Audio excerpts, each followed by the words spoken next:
Welcome back to Canine Dog, the channel where we dive deep into the world of our four-legged best friends. Today, we're exploring one of the most fascinating and often misunderstood topics in the dog world: dog behavior. Whether you're a brand new dog owner trying to figure out why your puppy won't stop barking, or a seasoned dog lover who simply wants to understand what your dog is really telling you, this video is for you. Dogs are incredibly complex creatures with rich emotional lives, and the more we understand them, the stronger and more fulfilling our bond with them becomes. So sit back, relax, and let's get into it.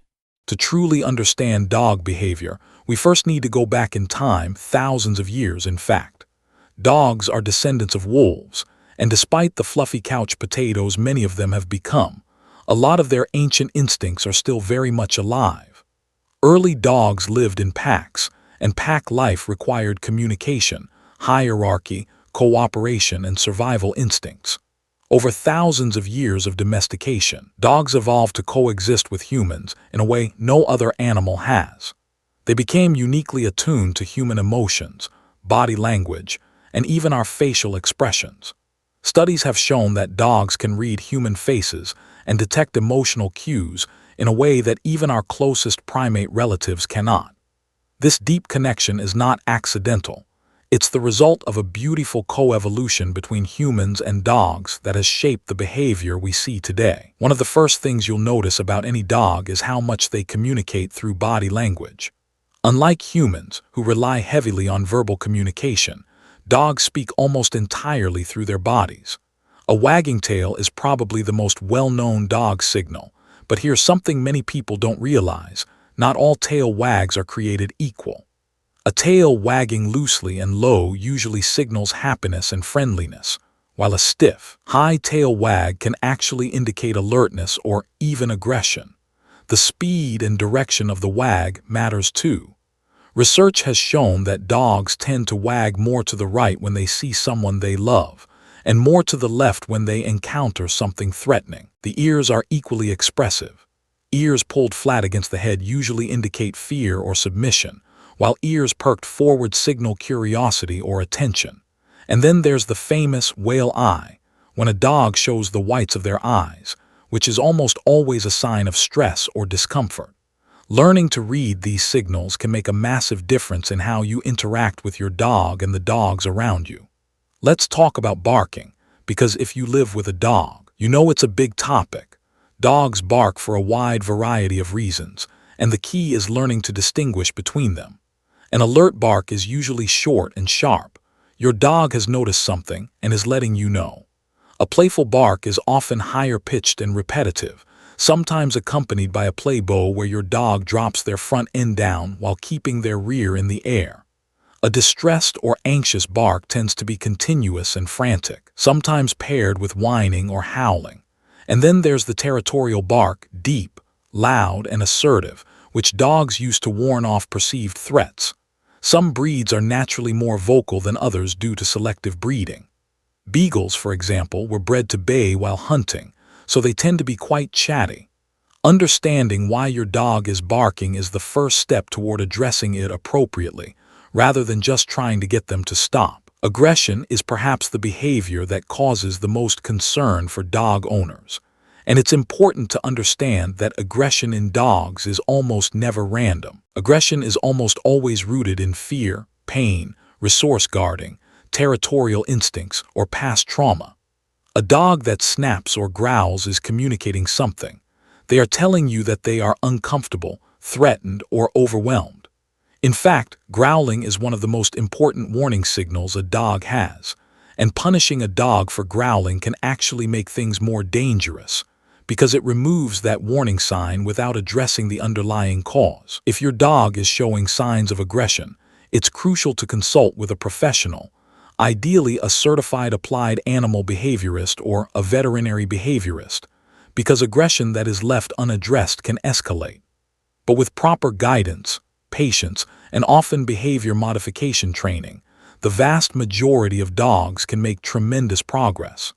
Now let's talk about something every dog owner has experienced: the destructive dog. You come home to find your favorite shoes chewed up, the couch cushions destroyed, or the trash bin ransacked. Before you get frustrated, it's worth understanding why dogs do this. Chewing is a completely natural behavior for dogs. Puppies chew because they are teething and exploring their world through their mouths. Adult dogs chew because it relieves stress, keeps their jaws strong, and can be genuinely enjoyable. The problem usually arises when dogs don't have appropriate outlets for these natural urges. Dogs that are left alone for long periods, underexercised, or understimulated, are far more likely to engage in destructive behavior. Separation anxiety is another major cause. When a dog is genuinely distressed by being alone, they often redirect that anxiety into destructive actions. Providing puzzle toys, regular exercise, proper crate training, and in some cases behavioral therapy can make an enormous difference. Speaking of exercise and mental stimulation, these are absolutely foundational to good dog behavior.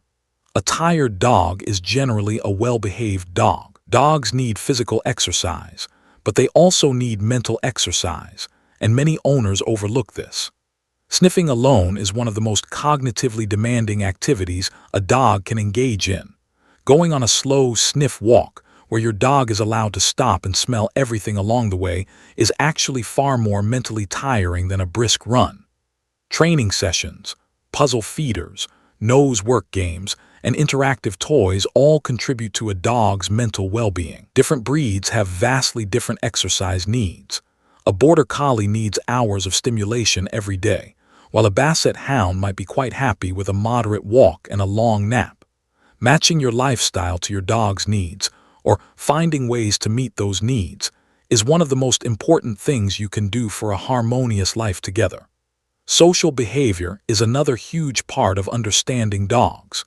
Dogs are inherently social animals, but not all of them are social in the same way. Some dogs are immediately friendly with every human and dog they meet. Others are more selective, preferring familiar people and a small circle of dog friends. And some dogs have had experiences, particularly during the critical socialization window between 3 and 14 weeks of age, that make social situations very challenging for them. The socialization period is one of the most important phases in a dog's development. Puppies that are exposed to a wide variety of people, animals, environments, sounds, and experiences during this window are generally more confident and adaptable as adults. Dogs that miss out on this crucial socialization often grow up to be fearful, anxious, or reactive. This is why rescue dogs sometimes need extra patience and support. They may have gaps in their early socialization that take time and compassionate handling to work through.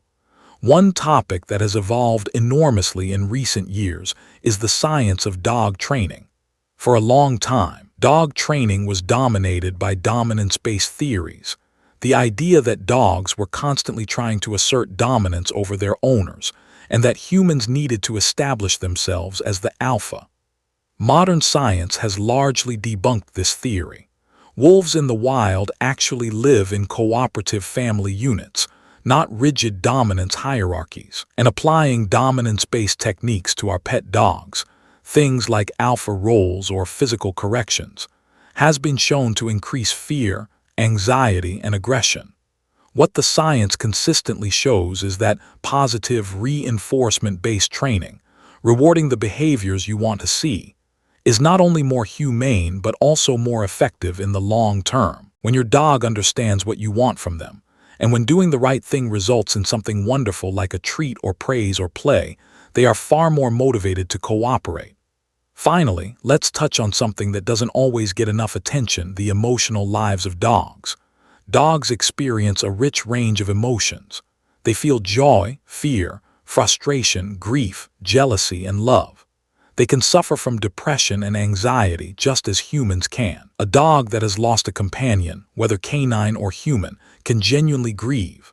Dogs that are chronically stressed or anxious can develop physical health problems. And dogs that are loved, well cared for, and given the chance to live as dogs, to sniff, to play, to explore, to rest, tend to be healthier and happier in every measurable way. Understanding your dog's behavior is really about understanding their inner world And when we do that, we become better companions to them. They give us so much. Learning their language, meeting their needs, and advocating for their well-being is the very least we can give back. That wraps up today's deep dive into dog behavior here on Canine Dog. We hope you found this helpful, whether you're a new dog parent or a long-time dog lover. If you have questions about a specific behavior your dog is showing, drop it in the comments below. We love hearing from our community. Don't forget to like this video, subscribe to the channel, and hit that notification bell so you never miss an upload. Until next time, give your dog a little extra love today. They absolutely deserve it.